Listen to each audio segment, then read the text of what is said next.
Hello விவாஸ், இன்னைக்கு கிரிக்கெட்டை பற்றி நம்ம எதை பற்றி பார்க்க இருக்கோம் அப்படின்னா, ஐபிஎல் தொடரில் இருந்து அடுத்த ஐசிசி எதிர்கால சுற்றுப்பயண திட்டம் அடுத்த சைக்கிள்களில் அதிக கால அவகாசத்தை கோர திட்டமிட்டுள்ளது.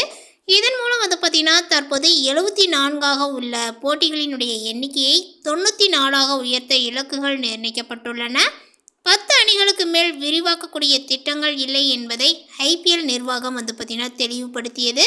போட்டிகளை 94ஆக உயர்த்த ஐபிஎல் தொடரில் முழுமையான சொந்த மற்றும் வெளியூர் ஆட்ட முறைக்கு திரும்ப நிர்வாகங்கள் கருதுகிறது. எனினும் சர்வதேச கிரிக்கெட் கேலண்டர் நிரம்பி இருப்பதனால இந்த விரிவாக்கம் கூடுதல் கால அவகாசங்கள் கிடைப்பதன் மூலமே தீர்மானிக்கப்படும். 2022 Gujarat Titans, Lucknow Super Giants அணிகள் பார்த்தீங்கன்னா சேர்க்கப்பட்டதனால் ஐபிஎல் 8 இருந்து 10 அணிகள் ஆனது. அப்போது ஒவ்வொரு அணியும் மற்ற அனைவருடனும் ஒரு சீசனில் இருமுறை விளையாடவில்லை. முன்னர் 8 அணிகள் இருந்தபோது ஐபிஎல் இரட்டை ரவுண்ட் ராபின் முறை பின்பற்றப்பட்டது.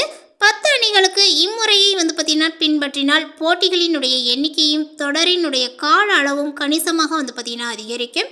2027 வரை எஃப்டிபி திட்டத்தில் கூடுதல் போட்டிகளுக்கான வாய்ப்புகள் குறைவு. ஒரு மாற்று யோசனையாக ஒரே நாளில் 2 போட்டிகள் என எண்ணிக்கையை பார்த்தீங்கன்னா அதிகரிப்பது குறித்தும் பரிசீலிக்கப்பட்டது. ஆனால் பார்வையாளர்களினுடைய எண்ணிக்கை மற்றும் விளம்பர வருவாய் குறைந்துவிடும் என்ற கவலைகள் காரணமாக ஒளிபரப்பாளர்களால் அது விரும்பப்படவில்லை. இது குறித்து பேசிய ஐபிஎல் தலைவர் அருண் தூம்பல், தற்போதைய அணிகளினுடைய எண்ணிக்கையுடன் நாங்கள் கூடுதல் போட்டிகளுக்கு செல்ல முடியும். இப்போதைக்கு அணிகளினுடைய எண்ணிக்கையை அதிகரிப்பது அர்த்தமற்றது.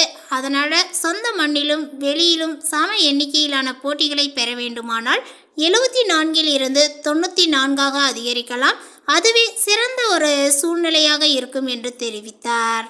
2027 வரையிலான இருதரப்பு தொடர்கள் திட்டமிட்டுள்ளதனால 74 இருந்து 94ஆக போட்டிகளாக எண்ணிக்கையை அதிகரிக்க எங்களுக்கு பெரிய கால அவகாசம் தேவைப்படும். 2027க்கு பிந்தைய இருதரப்பு தொடர் சைக்கிள்களுக்கு பிறகு ஒரு பெரிய கால அவகாசத்தை நாங்கள் தேடுகிறோம். அது கிடைத்தால் நாங்கள் நிச்சயமாக 94 போட்டிகளை நடத்த முயற்சிப்போம் என்றார். ஐபிஎல் தொடரினுடைய 19வது சீசன் மார்ச் 28 அன்று தொடங்கி மே 31 அன்று பார்த்தீங்கன்னா நிறைவடைய திட்டமிட்டுள்ளது.